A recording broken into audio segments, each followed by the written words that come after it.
Hi, today is 5th of February 2020.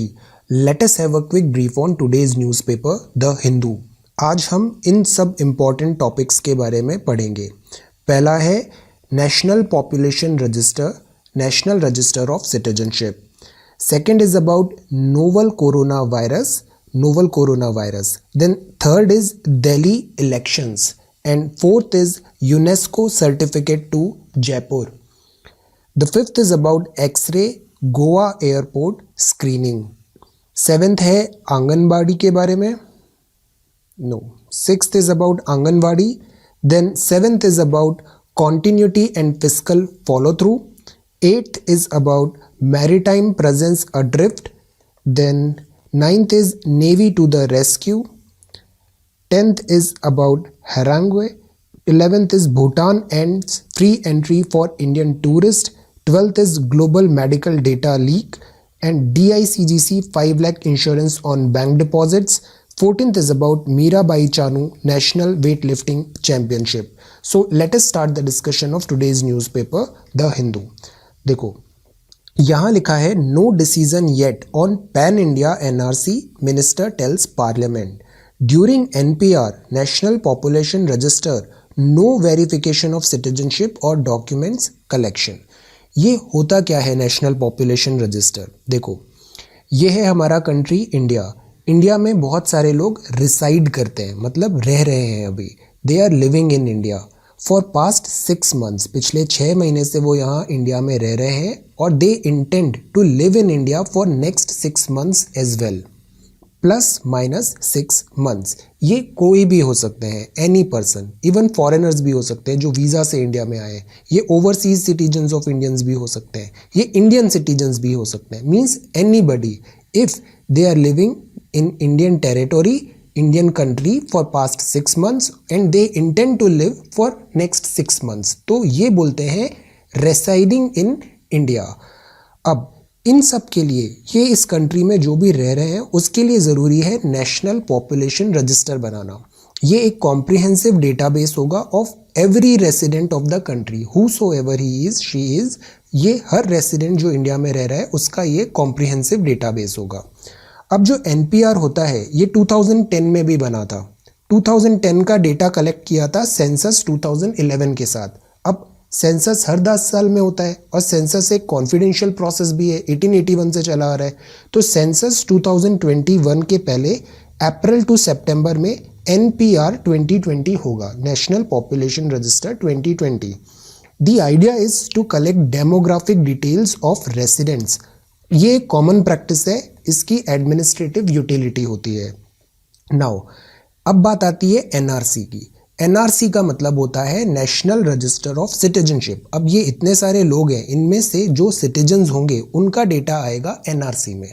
Means foreigners हैं तो वो NPR में तो आ सकते हैं बट वो NRC में नहीं आएंगे। सो this is register for citizenship. NRC India में केवल एक बार हुआ है और वो हुआ था 1951 में, जब इंडिया का इनिशियल डेज थे, इंडिया का फॉर्मेशन हुआ था। ये फर्स्ट एंड ओनली NRC है ऑल ओवर इंडिया। सेकेंड, एक यूनिक केस था और पार्शली 1971 में जब बांग्लादेश का लिबरेशन हुआ था तो बांग्लादेश से lakhs and lakhs of migrants India में आ गए थे और ये सब आए थे असम में।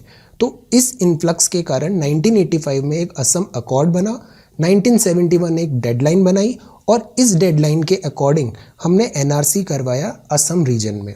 और ये NRC भी हुआ था सुप्रीम कोर्ट के गाइडेंस में। NRC was conducted। इसके अलावा कभी इंडिया में NRC नहीं हुआ है। सो this is about NPR and NRC। अगर हम एडमिनिस्ट्रेटिव पॉइंट ऑफ व्यू से देखें सो ये दोनों एक्सरसाइज होती हैं, इनका एडमिनिस्ट्रेटिव यूटिलिटी होता है।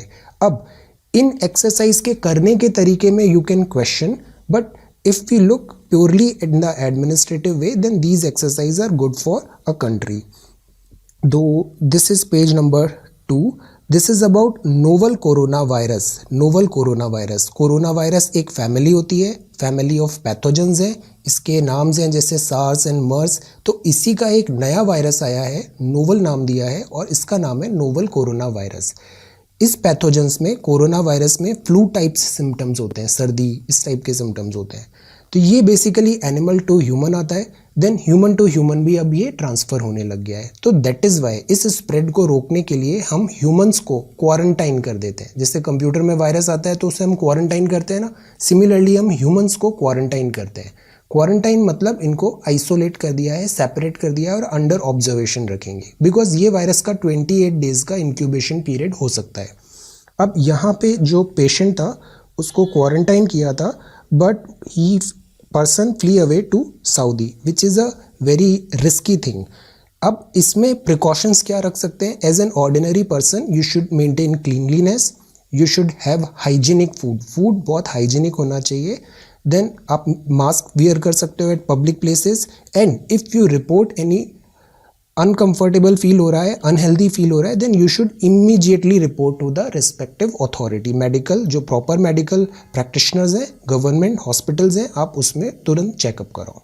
सो this is page number 1। Now this is page number 2 and this is page number 3। Election commission of India appoints new DCP for south east district. जब ये इलेक्शंस होते हैं ना, elections time model code of conduct लगा है, तो ECI को extra ordinarily power भी आ जाती है इन ट्रांसफर्स एंड अपॉइंटमेंट्स की। यहाँ पे हमें दिल्ली इलेक्शंस को अगर हम देखें तो एक टर्म होता है एनसीआर, नेशनल कैपिटल रीजन, दूसरा टर्म होता है नेशनल कैपिटल टेरिटोरी। एनसीआर का मतलब होता है रीजन्स सराउंडिंग दिल्ली, जैसे गुड़गांव, नोएडा, फरीदाबाद, ये एनसीआर के आसपास के एरियाज़ हैं। इनको हम, ये एक एडमिनिस्ट्रेटिव कोऑपरेशन होता है डिफरेंट स्टेट्स का कि दिल्ली के आसपास के जो एरिया है इनमें थोड़ा कोऑर्डिनेशन आ सके। बट ये जो गुड़गांव है ये आएगा हरियाणा में, नोएडा आएगा उत्तर प्रदेश में, फरीदाबाद हरियाणा में आता है। देन इनके इलेक्शंस भी सेपरेट होंगे। बट जब एनसीटी की बात आती है तो इसका मतलब केवल दिल्ली होता है। ये नेशनल कैपिटल टेरिटोरी है। ये 1 फरवरी 1992 में बना था। आर्टिकल 239 AA और AB इन दोनों से इसको कॉन्स्टिट्यूशनलाइज किया गया है। अब दिल्ली एक यूनियन टेरिटोरी है। यूनियन टेरिटोरी मतलब ये सेंट्रल के एडमिनिस्ट्रेशन में आएगी, मतलब यहाँ पे लेफ्टिनेंट गवर्नर होगा। लॉ एंड ऑर्डर और जो लैंड है वो सेंटर के पास रहते हैं। बट यूनियन टेरिटोरी में भी जैसे दिल्ली है, इसके पास एक लेजिस्लेटिव असेंबली है, विधानसभा है, जिसमें 70 सीट्स हैं। ऐसी 2 और यूटीज़ हैं, पुडुचेरी एंड जम्मू एंड कश्मीर, जिनके पास LA है। तो अभी जो इलेक्शंस हो रहे हैं वो इस लेजिस्लेटिव असेंबली के लिए हो रहे हैं। So NCR is different and this is NCT. Elections are would be happening for this NCT legislative assembly. अब ये है पेज नंबर 3, ये है पेज नंबर 4। ये देखो, ये यूनेस्को सर्टिफिकेट मिल रहा है जयपुर को। यूनेस्को क्या है? यूनेस्को है United Nations educational, scientific and cultural organization, UNESCO. अब ये टैग दिया है वर्ल्ड हेरिटेज साइट जयपुर को। इसका दिया है बिकॉज जयपुर की स्पेशलिटी है, ये वॉल्ड सिटी है, यहाँ पे ग्रिड प्लान बेस्ड आर्किटेक्चर है, पिंक कलर है, इसको पिंक सिटी भी बोलते हैं हम। द पर्पज़ इज़, अगर वर्ल्ड हेरिटेज साइट का टैग मिलता है ना तो उसको एडिशनल वहाँ पे अवेयरनेस आती है, लॉजिस्टिक सपोर्ट्स मिलते हैं, लोगों एक्सपर्ट गाइडेंस मिल जाता है, वैल्यूएबल फीडबैक मिलता है, कम्युनिटी में एंट्री हो जाती है। तो उस सिटी का जो कल्चर है, वो थीम है, वो प्रिजर्व रखना ईजी हो जाता है। ये international council on monuments and sites ने इसका इंस्पेक्शन किया था 2018 में और फिर फाइनली इसे सर्टिफिकेट मिल गया। जयपुर काफ़ी नया शहर है, ये 1727 में बना था, कछवाहा राजपूत ने बनाया था, सवाई जय सिंह 2। दूसरी ऐसी सिटी है जिसको टैग मिला है, उसका नाम है अहमदाबाद। अहमदाबाद भी बहुत ब्यूटीफुल सिटी है। सो this is page number 5 and this is page number 6। ये है पेज नंबर 7। ये जो गोवा का एयरपोर्ट है ना, यहाँ पे अब इनलाइन बैगेज स्क्रीनिंग होगा। ये बैगेजेस, आप एयरपोर्ट में जाते हो तो बहुत टाइम लगता है स्क्रीनिंग एंड ऑल, तो यहाँ 2-3 एक्सरे सिस्टम ऐसे हैं, तो वहाँ से स्क्रीन होके डायरेक्ट आपके एयरलाइन के जो लगेज एरिया है, कंपार्टमेंट है, बे है, वहाँ पे पहुँच जाएगा। ये जो एक्सरे है ना, इसको जर्मन फिजिसिस्ट विलियम रॉन्टेजन ने डिस्कवर किया था। ये हमारी विजिबल है इलेक्ट्रोमैग्नेटिक वेव्स में। अगर स्पेक्ट्रम देखें तो ये विजिबल लाइट होती है। विजिबल लाइट में अगर वेवलेंथ इधर इंक्रीज हो रही है टुवर्ड्स राइट, तो ये आती हैं रेडियो वेव्स जिनकी बहुत ज़्यादा वेवलेंथ होती है, और ये होती हैं एक्सरे जिनकी शॉर्टर वेवलेंथ होती हैं। So they can penetrate across the body. अब ये ऑटोमेटेड इनलाइन सिस्टम है, ये कन्वेयर बेल्ट है, इसको कन्वेयर बेल्ट बोलते हैं। यहाँ कैमराज और सेंसर्स लगेंगे और ये स्क्रीनिंग कर लेंगे, मतलब जांच हो जाएगी।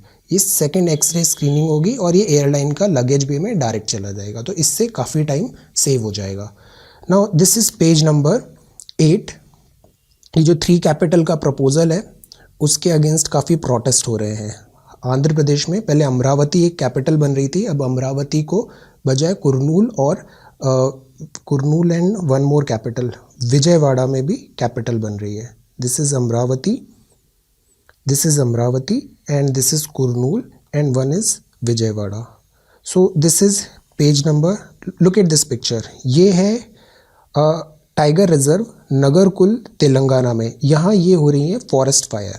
अब प्रॉब्लम की बात ये है कि ये जो फॉरेस्ट फायर है ना, ये हुई है because of camp fire lit by tourist forest में जाते हैं और वो केयरफुल नहीं होते हैं, कुछ जलता हुआ अगर सामान फेंक देते हैं वो, तो उससे इस टाइप की फायर्स लग जाती हैं, विच इज़ अ बिग हैजार्ड। अभी हमने ऑस्ट्रेलियन बुश फायर देखा था, कितने वाइल्ड एनिमल्स का डिस्ट्रेस होता है, इकोलॉजी, एनवायरनमेंट, फॉरेस्ट का लॉस होता है। So that is why if we go to this forest area, we should respect there, we should act in a civilized manner. Then this is page number 8. This is about anganwadi. ये जो आंगनवाड़ी है इनका नाम होता है आंगन मतलब कोर्टयार्ड, शेल्टर मतलब वाड़ी। ये 1975 में विमेन चाइल्ड डेवलपमेंट ICDSC के अंदर रूरल चाइल्ड केयर के लिए बनाई गई थी। पर्पस क्या है? चाइल्ड हंगर, माल न्यूट्रिशन को कॉम्बैट करना। ये बेसिक हेल्थ केयर प्रोवाइड करेंगे like ORS, contraceptive, education. India में अराउंड 13.3 लाख आंगनवाड़ी सेंटर्स हैं। ये लेसर नंबर है सिटीज़ में। अब ये प्रॉब्लम की बात है क्योंकि इंडिया में 32% पॉपुलेशन अभी भी अर्बन है और वहाँ पे अगर आंगनवाड़ी कम है, मतलब वहाँ के बच्चों के लिए, वहाँ की लैक्टेटिंग मदर के लिए, that is a big worry. इसकी सर्विसेज क्या होती हैं? ये सप्लीमेंट्री न्यूट्रिशंस देता है, pre school non formal education देता है, इम्यूनाइजेशन प्रोग्राम है, nutrition and health education provide होते हैं, ये रेफरल सर्विसेज देता है। पर्पस क्या है? रिड्यूस इन्फेंट मोर्टेलिटी, IMR को कम करना, चाइल्ड माल न्यूट्रिशन को कम करना, जैसे चाइल्ड स्टंटिंग होता है, चाइल्ड वेस्टिंग होता है, तो इस माल न्यूट्रिशन को कम करना। ये 6 मंथ्स होगा 6 ईयर चिल्ड्रन के लिए, ये 6 मंथ टू 6 ईयर चिल्ड्रन के लिए दे प्रोवाइड सर्विसेज। प्रेग्नेंट और लैक्टेटिंग मदर का भी ये ख्याल रखते हैं। 2011 सेंसस में 32% ऑफ पॉपुलेशन जो इंडिया की है वो सिटीज़ में रहती है। और वहाँ पे आंगनवाड़ी सेंटर्स उसके अकॉर्डिंग प्रपोर्शन में नहीं है। For example 7 in 100 anganwadi beneficiaries in city. ये बहुत कॉज ऑफ वरी है ये।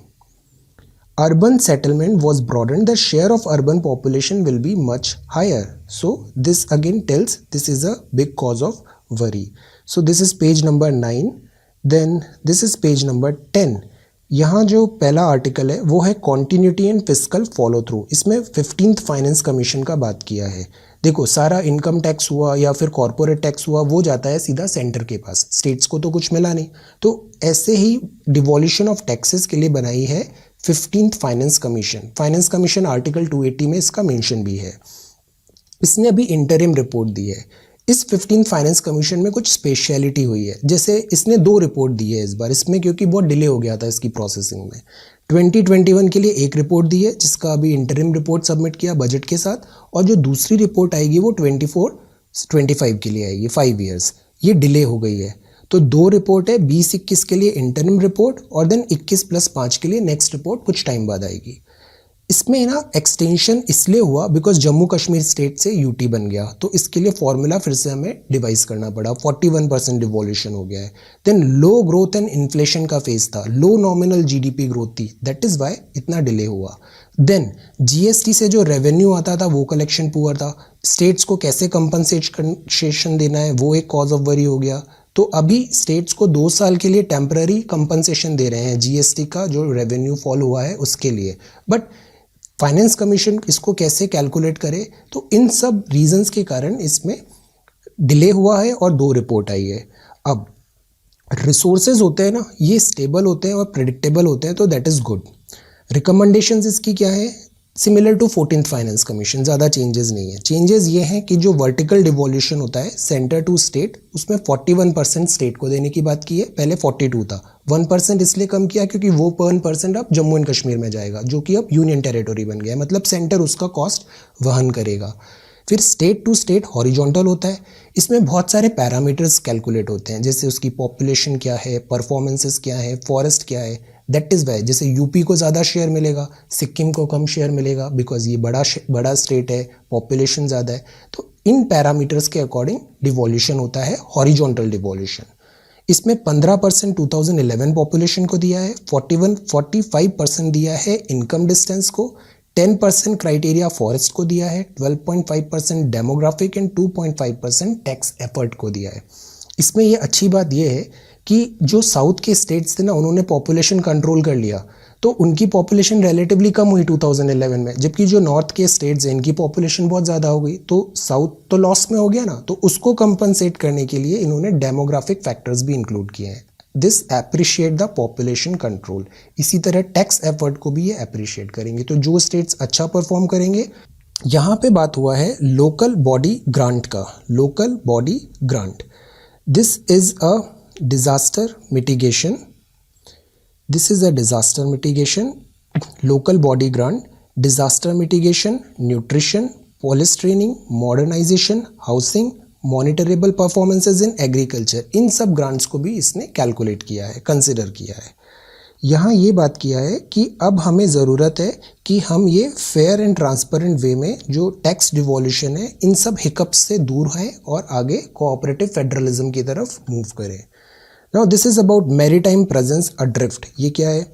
देखो, एक बॉडी है इंटरनेशनल मैरीटाइम ऑर्गेनाइजेशन। ये बॉडी यूएन की स्पेशलाइज्ड एजेंसी है शिपिंग के लिए। शिपिंग मतलब जो सामान गुड्स का ट्रांसफ़र होता है ना, वो सी लाइंस ऑफ कम्युनिकेशन से जाता है, SLOC। ये मर्चेंट शिप्स होती हैं। इसमें अभी बात किया है कि ये नो सल्फर फ्यूल यूज़ करेंगे। तो डीकार्बोनाइज करना है हमें शिपिंग को, पॉल्यूशन कम होना चाहिए, रिड्यूस कार्बन एमिशन। अब जो शिपिंग है ये 90% वॉल्यूम और 80% वैल्यू कंटेन करती है ग्लोबल ट्रेड का। IMO में बहुत सारी कमिटी होती है, safety committee, environment committee, technical committee, legal committee, और यहाँ पे लॉबिंग भी बहुत चलती है। मतलब अपने इंटरेस्ट को प्रोपेल करने के लिए कंट्रीज़, वहाँ के जो डिसीजन मेकर्स हैं वहाँ पे लॉबी करते हैं। इससे गुडविल काम आती है, इन्फ्लुएंसेस काम होते हैं। अब इंडिया का यहाँ पे रिप्रेजेंटेशन नहीं है, ये हाई रिस्क एरियाज़ हैं। यहाँ पे क्या होता था, जैसे सोमाली एरिया है, वहाँ पे पायरेसी ज़्यादा होती है, तो वहाँ से शिपिंग कर रहे हो ना तो उसकी कॉस्ट इंक्रीज़ हो जाती है। तो इसलिए इंडिया में जो शिपिंग एक्सपोर्ट हो रहा था वो अनकॉम्पिटिटिव हो जाता है, नॉन कॉम्पिटिटिव हो जाता है। बैलनिंग ऑफ इंश्योरेंस कॉस्ट हो जाता है, बैलूनिंग ऑफ इंश्योरेंस कॉस्ट। तो इसलिए इंडिया को ज़रूरी है कि वो हमारा प्रॉपर रिप्रेजेंटेशन हो इस बॉडी में, जो इंडिया अभी तक नेग्लेक्ट करता आया है। जैसे नेविगेशन विद इंडियन कॉन्स्टेलेशन था, इसमें भी जो इंडिया था उसका प्रॉपर इसको पास कराने में इंडिया को बहुत प्रॉब्लम हुई। नाविक जो हमारा इंडिजीनस हमने बनाया, मैरी टाइम इंट्रोडक्शन में डिफिकल्टीज आई। Then India need to make its presence felt. This is what the author has told here. Then this is page number 10. This is page number 11, how to reduce NRC administrative burdens. Then this is an article, Navy to the rescue. जो Indian ocean है ना, इसमें भी Indian navy ने बहुत अच्छा काम किया है। पीस टाइम स्ट्रेटेजी मतलब ह्यूमैनिटेरियन एड्स में हम काफ़ी आगे बढ़ चढ़ के काम दिए हैं। मेडागास्कर में अभी INS एरावत गया था, ऑपरेशन वैनिला। देन समुद्र मैत्री इंडोनेशिया में गया था। सागर पॉलिसी है हमारी, security and growth for all in the region. Mozambique में साइक्लोन इडाई आया तो हमने तुरंत हेल्प किया, ह्यूमैनिटेरियन असिस्टेंस। हमने जापान में टाइफून हैगिबिस के लिए हेल्प किया। यमन में हमने रेस्क्यू किया इंडियंस को। So navy's humanitarian impulse stems from a desire to be a linchpin of security in the Indian ocean region area. But इसमें थोड़ा कॉशन की भी ज़रूरत है। हम ज़्यादा प्रेडिक्टेबल नहीं हो जाना चाहिए और हम मिसअंडरस्टूड भी नहीं होना चाहिए, बिकॉज ये वॉरशिप्स है, बड़ी बड़ी शिप्स है। तो छोटे छोटे कंट्रीज़ को ऐसा नहीं लगना चाहिए कि हम अननेसेसरी डोमिनेट कर रहे हैं उन्हें। This is time to cooperative maritime commons को यूटिलाइज करने का। देन ये LIC है, LIC का कार्टून सुरेंद्र। ये एनाटॉमी ऑफ ब्रेक है, आउटब्रेक है। ये ऐसे फैला हुआ है नोवल कोरोना वायरस, ये ऐसे मल्टीप्लाई होता है, रेडियो ऑफ इन्फेक्शन, इनका रैपिड मल्टीप्लिकेशन होता है। जो ये माइक्रोब्स होते हैं, वायरसेस होते हैं। ये SARS वर्सेस NOV का इम्पैक्ट देखो, इसका इम्पैक्ट बहुत तेज़ी से इंक्रीज़ हुआ है। देन डेडलाइंस हैं, Ebola, MERS, bird flu, smallpox, chickenpox, measles. ये ज़्यादा डेडली क्या है? मीजल्स बहुत डेडली है। जो NCOV है वो इन टूवर्ड्स 1 to 5 में है। Then this is connectivity factor, train passengers and air. Connectivity is a big cause of worry. जितना ज़्यादा स्प्रेड होता है ना, वो इसीलिए होता है, लोग ज़्यादा इंटरेक्ट करते हैं। जैसे चाइना में अभी उनका लूनर ईयर था, दैट इज़ वाई बहुत जल्दी जल्दी ये स्प्रेड हो गया। सब लोग आपस में मिले, इंटरेक्ट हुआ, तो वायरस का स्प्रेड रैपिडली इंक्रीज़ हो गया। ये बियॉन्ड प्रिपेयर्डनेस है कि हमें एनडीएमए तो है हमारे पास, और डिज़ास्टर के लिए हमें फ्रेगमेंटेड अप्रोच नहीं होनी चाहिए। और जो रिकवरी मेजर्स हैं, मतलब डिज़ास्टर आया, हमने उसे मिटिगेट कर लिया, but we should have quick recovery measures. Then this is हैरेंग्वे का क्या मीनिंग होता है? इसका मीनिंग होता है लेंदी एंड एग्रेसिव स्पीच, और रैंकल का मीनिंग होता है anger and bitterness. This is हाँ, भूटान में ends free entry for Indian tourist. ये 1200 रुपी पर डे चार्ज करेगा भूटान अगर इंडिया के टूरिस्ट यहाँ पे जाएंगे। और ये फीस ये इसलिए चार्ज कर रहा है, नॉट ओनली इंडिया, मालदीव्स और बांग्लादेश से भी चार्ज करेगा। The fee would be utilise for sustainable development. Tourist traffic बहुत ज़्यादा आ जाता है, तो इसको मैनेज करने के लिए ये फ़ी अब चार्ज करेगा Bhutan. Bhutan is a very beautiful country. Then this is global medical data leak. ये जो डिटेल्स हैं, 120 million Indians freely available on internet. This is a big cause of worry, like somebody knows your like blood group, blood medical conditions, everything. So this is a cause of privacy. Privacy का factor है यहाँ पे। Doctors और hospitals हैं, ये legally bound होते हैं to maintain patient confidentiality. CT scan, x-ray, MRI, ये सब कॉन्फिडेंशियल चीज़ें हैं। तो ये चीज़ें हो रही हैं, डिजिटल डिस्ट्रेस कॉज कर रही हैं। No rules were broken says NCBS. यहाँ क्या हुआ कि एक स्टडी किया था इन्होंने antibody of this Nipah virus in Nagaland, उस पर अभी कुछ कंट्रोवर्सी हो गई है। देन आईपीओ का जो प्लान आ रहा है एलआईसी का, मतलब कुछ around 10% supposedly government sell off करेगी अपने स्टेक, तो उसके लिए आईपीओ आता है, इनिशियल पब्लिक ऑफरिंग, जिसमें वो अपने शेयर्स मार्केट में सेल होती है। देन हांगकांग में पहला वायरस डेथ हो गया है। World is not facing a pandemic yet, वो WHO ने कहा है। WHO is going slow. PHEIC भी काफ़ी टाइम बाद डिक्लेयर किया है इसने। Then this is opportunity. This is stocks on roll, crude oil slides. क्यों? क्योंकि जो कल हमने देखा था ना, जो डेटा है मैन्युफैक्चरिंग का वो अच्छा आया है। रुपी का rise in rupee fuel rally, और जो FPI buys this much crore, तो सेंसेक्स अब फिर अगेन इज ऑन स्लाइड। देखो सेंसेक्स में दो चीज़ें होती है, एक होता है बुल, एक होता है बियर। बियर क्या करता है? खींच के नीचे गिराता है, भालू है ये नीचे खींच के सेंसेक्स को नीचे गिराने की कोशिश करेगा। और बुल क्या करता है? दौड़ लगाता है। तो बुल क्या करेगा? सेंसेक्स को ऊपर की तरफ दौड़ लगाएगा। और जो बियर होता है वो पेड़ से ऐसे खींच के नीचे ला रहा है, तो बियर क्या करेगा? नीचे की तरफ गिराएगा। तो ये बुल है और ये बियर है। बुल मतलब अपवर्ड रनिंग हो रही है, बियर मतलब डाउनवर्ड फॉल हो रहा है। Then 10% TDS only on mutual fund dividends होगा। सूरत डायमंड ट्रेड भी कोरोना वायरस से हिट हो रहा है। कॉन्सेप्ट पेपर है माइक्रो इंश्योरेंस का। माइक्रो इंश्योरेंस मतलब छोटे छोटे इंश्योरेंस। लोगों को बड़ा बड़ा लोन नहीं चाहिए, they want smaller insurance, little savings and tailored specifically for lowered value assets. Then ये 5 लाख का कवर हो गया है। Deposit takes place. DICGC, deposit insurance and credit guarantee corporation. जैसे आपका बैंक फेल होता है तो आपकी जो भी सेविंग्स है उसमें आपको 5 लाख का तो इंश्योरेंस मिल ही जाएगा। ये मीराबाई देन चानू की न्यूज़ यहाँ पर है। This is showcase, this is showcase, this is India under 19।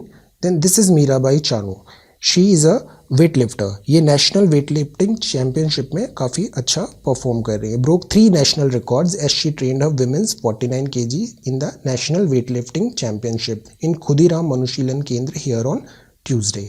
So this is sports. So today we read about Mirabai Chanu. DICGC 5 lakh insurance होगा अब। ग्लोबल मेडिकल डेटा लीक हो गया। भूटान में अब फ्री एंट्री नहीं है, 1200 रुपी पर डे दोगे। ये पैसा सस्टेनेबल डेवलपमेंट फी में यूज़ होगा। इन दोनों वर्ड का मीनिंग पता होना चाहिए। देन नेवी की तारीफ हुई है। ह्यूमैनिटेरियन एड्स बहुत अच्छा परफॉर्म किया है। पीस टाइम स्ट्रैटेजी है ये। देन मैरीटाइम प्रेजेंस अड्रिफ्ट, हमारा IMO में रिप्रेजेंटेशन एडिक्वेट होना चाहिए। ये हमने आंगनवाड़ी के बारे में नहीं, ये 15th फाइनेंस कमीशन के बारे में पढ़ा हमने। हॉरिजॉन्टल डिवोल्यूशन और वर्टिकल डिवोल्यूशन। और इस बार क्यों 2 रिपोर्ट आई है हमने ये जाना। देन ये आंगनवाड़ी के बारे में है। Then this is x-ray, this is UNESCO certificate, this is Delhi election, and then this is new coronavirus, and this is NPR NRC. So thank you so much for watching today's video. Take care.